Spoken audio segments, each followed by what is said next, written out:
แต่เกิดมาบ่ได้แต่เกิดมาคือบ่เคยได้โทรศัพท์จักเทื่อเนาะอ๋ออันพวกกดปุ่มกดหยังก็บ่เคยเลยคือว่านี่เป็นเครื่องแรกในชีวิตว่าซั่นซะเนาะดีใจนำดินเป็นอยู่แล้วว่าเป็นเก่งเด้เจ้าบ่ท่าตะกี้นี่โทรศัพท์อันรุ่นมันกดปุ่มนี่ซื้อมาแรกๆดินยังบ่ได้เป็นเลย iPhone เฮาก็ลิ้นเป็นเฮ็ดจังได๋จังมาดินเป็นคือว่าบ่เคยได้โทรศัพท์คือแบบเบิ่งหมู่ดินบ่ได้เบิ่งไผเป็นมาอันนั้นเฮาอันนั้นอยู่แล้วเบิ่งหมู่เบิ่งนี่นะกะมันเป็นเองใช่บ่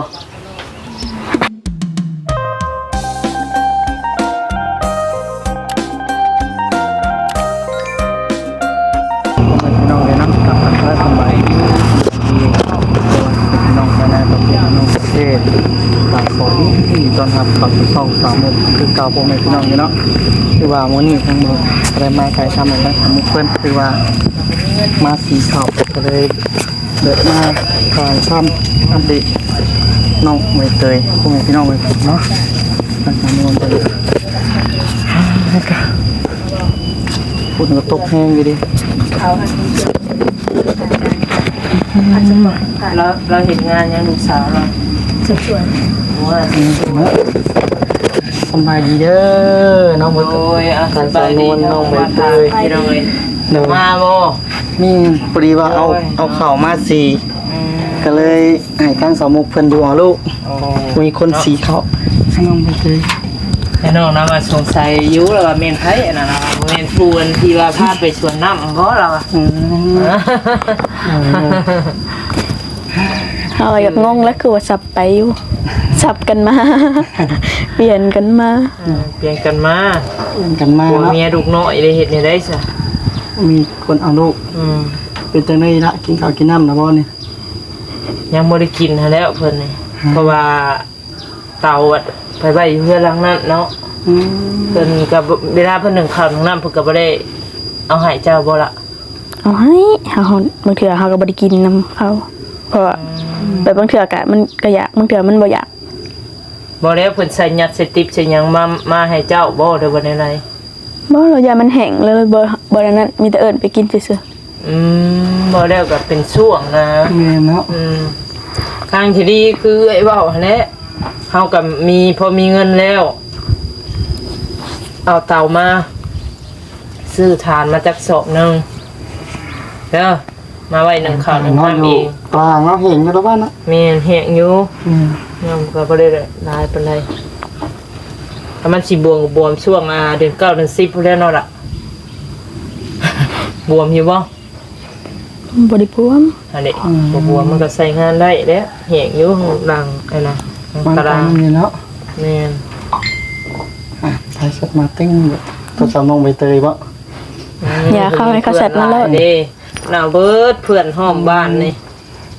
เนาะบางทีแบบเป็นนั่นเป็นนี่เนาะบางทีเอาบ่ได้ว่าค่ำคืนนั่นแหละ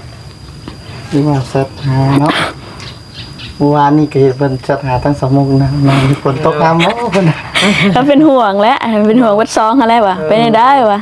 ตกห้ำหั่นแหละฝนตกแห้งนะเมื่อวานนี่เนาะโอ้ยแห้งไปชนอยู่ตัดนี่ค่อยๆนะค่อยบ่โอ้อยู่ฝุ่นแห้งตกฝุ่นแห้งกันเนาะพากันสุกรถเขาอันส้นกะบ่ทันเปียกเบิดไม่ดีได้ทั้งห่วงโทรศัพท์ทั้งห่วงทนแล้ววันนี้ฮะเปียกไปแล้วบ่วะเปียกเบิดแล้วก็ลืมฮอดโทรศัพท์สาบว่าน้ำข่อยแซ่บล่ะปลาไปเข้ารถเลยแต่ว่าเพิ่นดื่มมันจักนี่ก็บ่เห็นอันนี้น่าสนวนอันใส่จับโทรศัพท์น่ะมีแต่อันนี้แบบบ่มีเว้าไปแล้วจับเพิ่นปลาไปใส่แล้วบ่เห็นบ่แม่นต้องถามมึงสมุกมาเพิ่นจักไว้ใส่เสียหากันใหม่ๆแล้วผมมันนั่นก็บ่เห็นแล้วเนาะลงขี้ตุ่มขี้เต็มอย่างเงี้ยเพราะว่าสีขาวเซเว่นหน่อยไปซื้อแนวตั้งกล่องจักสิมีหรือบ่มาเห็นยังเวลาเบิ่งโทรศัพท์เวลานอนมันเบิดหน้าเฮานี่ต่ำบ่แม่นตั้งไว้บ่แม่นเพิ่นอยากได้ขาตั้งโทรศัพท์เพิ่นขาตั้งเอาบันไดดังเฮาจังสิอันนั้นตบได้บ่แต่ว่าแม่นจักแดงๆเกณฑ์หลัง ดินโทรศัพท์กับดินเป็นยามเลยเนาะ แม่น เฮาก็ เป็นส่วง เราได้แม่นดินตั้งแต่คนแรกจนแจ้งกับบ่เฮาได้เนาะ แม่น บ่เคยเฮานี่ พักควร แม่ เนี่ย สำนึกในการนอน มีบางมื้อเฮานอนบ่หลับก็เฮาก็เบิ่งเทื่อ1 โมง 2 โมง 2 โมงเฮาเบิ่ง อืม สมมุติว่าคันแจ้งก็6 โมง 5 โมงเฮาเบิ่ง ก็ดินเป็นเวลาเบิ่งเอาเนาะ มันเป็นเวลาเอาสุขภาพ อันนี้เฮาก็เบิ่ง9 โมงเฮาก็8 โมง 8 โมง 9 โมงเฮาปิด อืม แบบนี้เฮา บางทีก็เอาดินโทรศัพท์ไลน์ก็เฮาก็อ่อนเพลียเนาะ นี่ เมื่อยนี่ พักควรหลายหลาย กินข้าวกินน้ำ เดี๋ยวให้มือเพิ่นกวนนะบัดเอาอีกแล้วเห็นบ่มื้อวานนี่จะเว้า 4 โมงเช้ายังบ่ได้อัน3 โมงเช้ายังบ่ได้นอน เขาย่านเฮาโทรหาพวกอ้ายบ่จักนะจังบ่ได้มาคืนนี่ฮะ มันเป็นจังได๋ได้เดี๋ยวบ่ผิดอ้ายนะ ฮะ ผิดอ้ายได้เดี๋ยวบ่ ยัง พิมพ์มาเบิ่นหั่นแหละ วันที่1ที่2จังสิไปขอเฟซเรา ไปขอเพชรเราเนาะ ชื่อว่าจังได้เพจอ้าย จัก เพราะว่า ยังบ่ฮู้ ที่1ที่2นี่คือนัดไว้กับนัดอ้ายไว้บ่นี่ดูว่าแนวใด นัดอ้ายไว้แบบว่าไปบ่บอกเรา โอ้มื้อนี้จะบอกบ่มื้อนั้นน่ะ บ่ได้บอกว่าสิมามื้อใด มื้อนี้คือไปหลายครั้งน้องสิไปเอาเพชรเอาไลน์ไว้เนาะ เลย เอา โอ้ เบอ ติด ร์ไว้ ต่อกับอ้ายซื่อ แม่น มื้อนั้นก็บ่จดไว้เฮ้ยล่ะเอ้ยว่าแล้วบ่คิดว่าสิได้โทรศัพท์เนาะ แม่น วันนี้ แบบวันที่1ที่2ที่3ที่3จังสิไป ดีว่า เพราะวันที่1บ่อยากรบกวนเพิ่นบ่แม่นหยังดอก เฮ็ดงานเนาะกับทางงานพอเพิ่นว่าวันเสาร์วันอาทิตย์นี่คนหลาย อืม กับหนึ่งเวียกมันก็สิสับสน มื้อหยุดเนาะ ระหว่างวัน ที่ เสาร์ 2ที่3ที่3นี่ถึงมื้อวันหยังวะวันพุธ ถ้าคือเป็นมื้อฝนตกอะมื้อแบบครึ้มฝนตกอะ ถ้าฝนตกก็บ่ได้ไปคือเก่า ตนนั้นเนาะ แม่น เพราะว่าคนบ่ค่อยไปหรอกทำอากาศร้อนเขาจะไปดินน้ำ สงกรานต์ปีใหม่แห่งหลายปีใหม่สงกรานต์ อืม ก็ไปสุดนั้นหาบ่เห็นแล้ว เนาะ เลย แต่เราออกมาคุยดินอยู่เนาะพี่เนาะถ้าเราสะดวกเนาะสะดวกอีแล้วเราบ่ได้เฮ็ดเวียก แม่น เมื่อนั้นเอ้ยไปก็ว่าสิถามลายอยู่แต่ว่าเอ้ยก็คิดมา มันแบบเบ้าเรื่องส่วนตัวของชุมเจ้าเลยเอ้ยก็เลยสะเกอะเลยบ่ได้ถามหยังเลย ก็เลยบ่ได้นั่นเนาะ แม่น เราหันถามได้เราบ่ให้เราแบบเป็นคนปากน้ำอยู่ คือว่า แต่ว่าบ่ได้คือกันในกับเจ้าเนาะ คน ข่อยก็ยังว่าอยู่เนาะ บ่ได้คือเลยกับน้องไว้เจ เอา อ คือว่าเลยอันอีหยังเพิ่นเว้า คน น่ะ พ่อบ่ล่ะ อันแม่นเดียวแต่คนพ่อบ่ อาชีพบ่ แต่แม่หักแม่เดียวกันแต่หักพ่อหักบ่ฮู้ แม่ แต่บ่ฮู้เนาะ อาชีพคนพ่อเนี่ยแม่เดียวกัน ครับอ้าวไอ้น้องเนาะแข่งกัน เก่า มีเจ้าสองคนเท่านั้นเนาะ ตอนยังน้อยหันด่ากันอยู่คู่มื้อ ธรรมดาแล้วล่ะใครก็ตามอยู่นั่นนะ หนึ่งมากับวันนี้เจ้าก็เริ่มมานี่ใหญ่ก็เริ่มหรือว่า สลัด ส แล้ ลั ว ดนั่นขึ้นเนาะสำนวนเนาะ อยากได้อยากมีหยังก็เฮ็ดเอาแล้วเฮ้ย ผู้จักหรือว่าเห็นเวียกเห็นงานเลย อยากได้หยังเนี่ยสำคัญที่สุดละฮะเอาในชีวิตนี่คิดไว้ซื้อความหวังนะอยากได้หยังจะว่า ยังบ่มีคำตอบตัวนี้ ยังบ่มีคำตอบเลย ยังมืดตึ๊บบ่ มือได้สิได้เจอเสียงสว่างซะเนาะ มี แส แต่ งส ว่า ว่างนั้นบ่อยากนั่นเนาะ อดทนจักอยู่ว่าแสงสว่าง ศูนย์แสงสว่างค่ะเด้ โอ้ย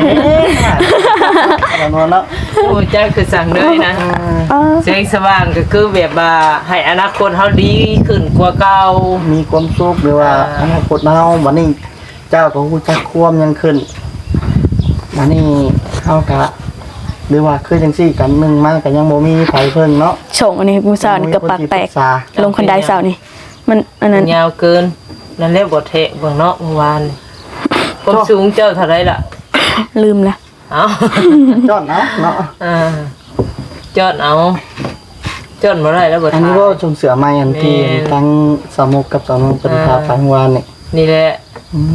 ถึงเป้าเพิ่นได้งามเลยนะเสื้อ พอจังบ่ถาว่า หมู่เขาว่าคือบ่เอาสีขาวให้งามได้สีขาวโอ้ยมันแพง เปื้อน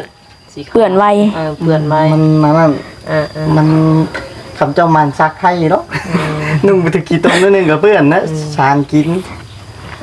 จังใดทั้งเอ้ยก็สิได้ขอจบคลิปก่อนเด้อคุยกับทางมาถาเพิ่นต่อเด้ออีหล่ะเด้อสบายดี สบายดี โดยมาถาคุยต่อ เลยนะก็ดีใจน้ำน้องเป็น ระวังกระเดิมยังจังเลย พอแห้งเลยเนาะไปเราะโทรเบิดบ่น้องวัวในตลาดเดินแต่ว่าไปเลาะคือว่าฝนตกเมื่อวาน แม่น เห็นทาง ฝนตกก็เลยถ่ายคลิปไว้ก่อน เห็นทางสมุกเป็นส่งไปอยู่ว่าฝนตกว่ะพาน้องไปเตยเป็นมาซื้อของว่ะซื้อเสื้อผ้าว่ะได้จักชุดอีหละเมื่อวานนี่ ตัว ได้จักชุดหลายชุดเติบบ่ 3ตัว ได้3ชุดน้อยดีใจน้ำมันนี่น้ำในกะโอ้มีเดี๋ยวว่าซื้อมาเรียบร้อยเนาะเป็นมีก็ซื้อมาเป็นแก๊สได้บ่อยละ แม่น อันนี้คืออยากไปต้มกินเด้อเป็นไข่เป็นหยังเฮ็ดกินเป็นอยู่ไว้ล่ะ เป็น นั่งดูดีๆคือว่ามันนี่กับใครแน่เวลาอยากกินข้าวกินน้ำก็ต้มกินโดดหมอไปผ่าก็มีเฮ็ดเป็นอยู่แล้วว่า เป็น เสียบปึ๊บปั๊บก็มันห้อนก็ถอกจะถ้วยก็เอามีใส่เลย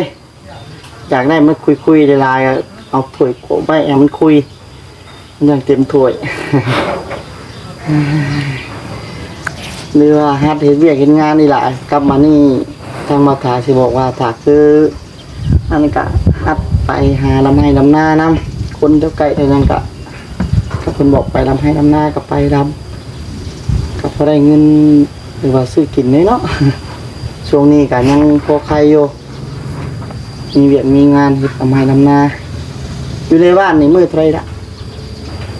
วันละ150,000 มือเซนฮะโอ้เดี๋ยวละจะธรรมดาเนาะขาคืออยู่แถวสวรรค์นี่มือละ200,000เลยคำคือมือละ200,000เศร้านะแม่นกินข้าวตัวเองเป็นว่านะขาคือมือ200,000แล้วแม่นกินข้าวน้ำเพิ่นตั้งบอทากับสมุกไปทาตอนนั้นเลยทามเพิ่นบ้านบอทาตอนแรกๆก็150,000เดี๋ยวนี้น่าจะฮอด200,000เนี่ยเพราะว่าช่วงนี้มันก็อึดคนนอนนี่นอนนั่น นอนดึกจักเกินนี่บ่ นี่เขา1 โมงแล้ว อย่านอนดึกหลายเนาะเป็นจังได๋ล่ะเพชรลายเฮาเรียบร้อย ได้แล้ว TikTok ได้แล้ว ได้เบิดเลยเอา วานนี้เงินเบิดเลย เงินเบิดเลย บ่เงินในโทรศัพท์เลยเบิด เลยเงินตัวโทรศัพท์เบิด เติมเป็น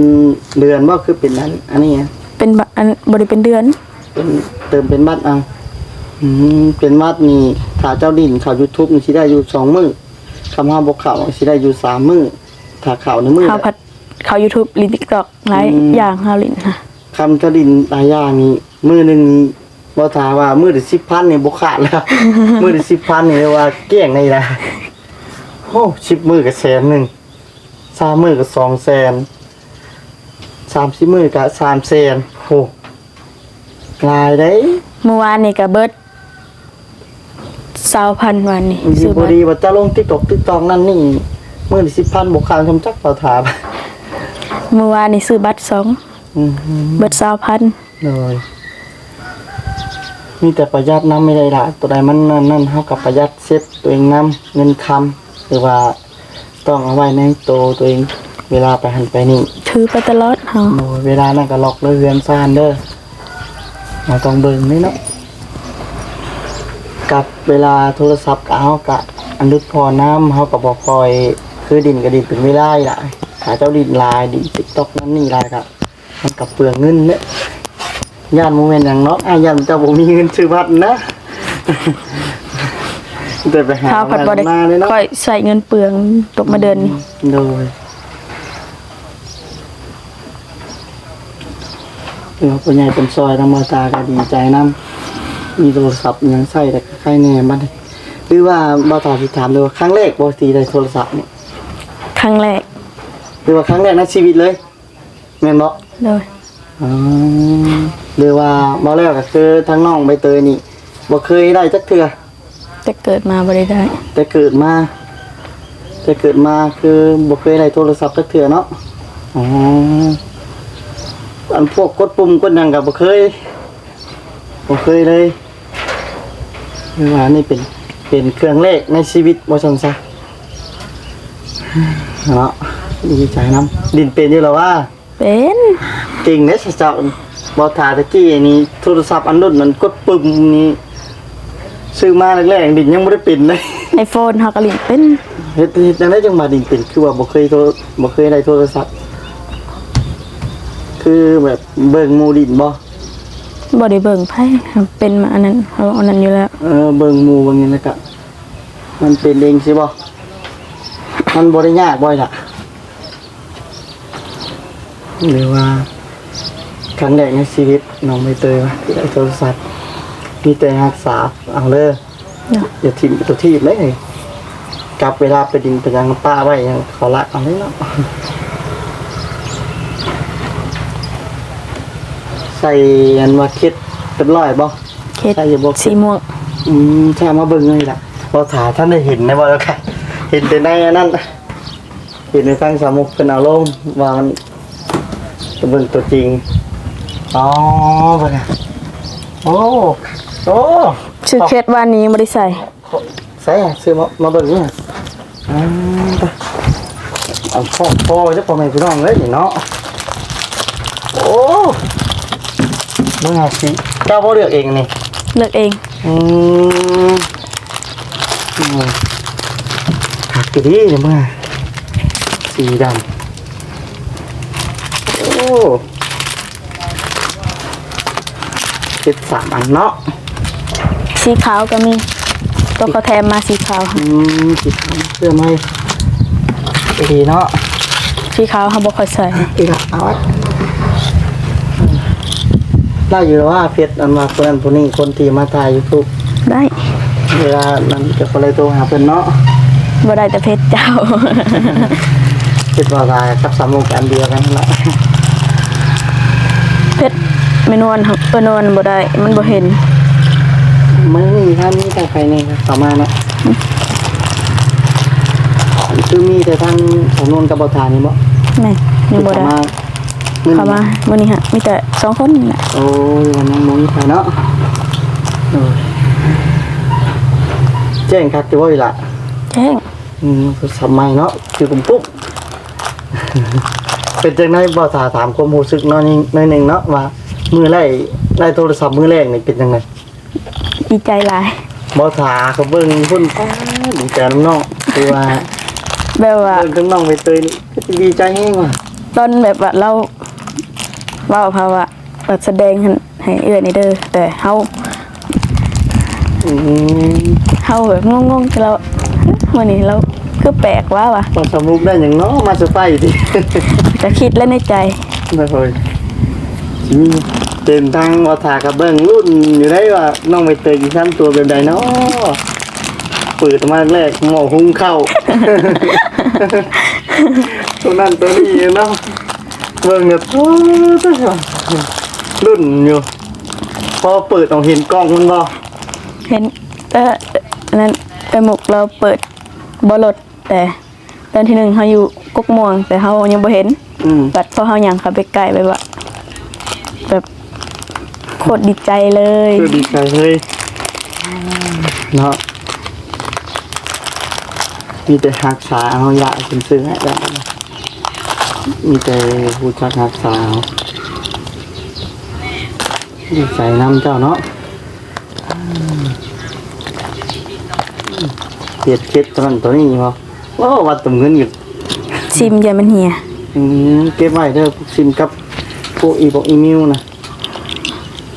เอาจดไว้สายมีสายคอกักแน่กักกันยังเนาะ เพื่อสิใส่ได้ก็บ่ได้แม่นง่าย อ๋อ ยากระวังยัดแต่ซิมนี่แหละเหี่ยเอา เนี่ยเดี๋ยวซิมนะ คันซิมเหี่ยนี่เสร็จรถเอา เจ้าก็ถืออันนั้นไว้ดีๆเด้อเวลาแกเอา อาจจะ ไว้ สิเปลี่ยน ดีใจนะค คือว่าเจ้าอันเฮ็ดนี่ได้จะจังได๋ไปยืมปึ้มสำนูครัวเพิ่นบ่ ยืมเฮือนไก่ อืมเพราะว่าเดี๋ยวนี้เขาให้ลงทะเบียนหรือว่าแบบเดียวกันเลยพ่อแม่พี่น้องเลยกับอยู่ฝั่งไทยเมื่อก่อนนี่คือเป็นขายซิมหรือว่าอามาใช้ได้แม่นได้รถเมื่อก่อน เติมบัตรเข้า ในใจว่าสิเอากบมันเคสโทรศัพท์นี่สีดำเบิดซองแต่มันเห็นมันบนซีนมันมีแต่ซีนงามเลยแบบนี้ เดี๋ยวนี้คือบ่ได้เดี๋ยวนี้สาวเนาะให้ทั้งน้องไปเตยเพิ่นหรือว่าพักผ่อนบัดนี้ กินข้าวกินน้ำได้ด่าเฮ้ยเรียนเด้อเรียนเฮ็ดเด้อมื้อนี้อันว่ายังบ่ทันกินข้าวเลยเนาะแต่อันว่าชื่อมีมาอันกินนั้นอยู่บ่ต้มกินอยู่บ่ ต้มกินคืนนี่ เวลาเจ้าจะกินข้าวกินน้ำก็ต้มกินเด้อกินเบิดอยู่แล้วว่าเฮ้ย เฮาเดียวครับเดี๋ยวนี้หากินบ่อยากเบิดปานใดเดี๋ยวนี้ คำเวลานั้นก็คำกินบ่เบิดอีหยังคำมันยังบ่บุเอาไว้ฐานบุก็ล้างขี้เด้อเปิดบวงเด้อล้างไว้สาโอเคสาอีละทางบ่ตาก็ได้ก่อนเลยโอเคพ่อแม่พี่น้องเนาะมื้อนี้ทางบ่ตาก็สิได้ขอโตวจบคลิปลงเพียงเท่านี้เด้อทางบ่ตาบ่ผิดพลาดประการใดก็ขอโทษขออภัยนำพ่อแม่พี่น้องทางนี้บ่ตาก็สิได้กลับเข้ามาสำบายดี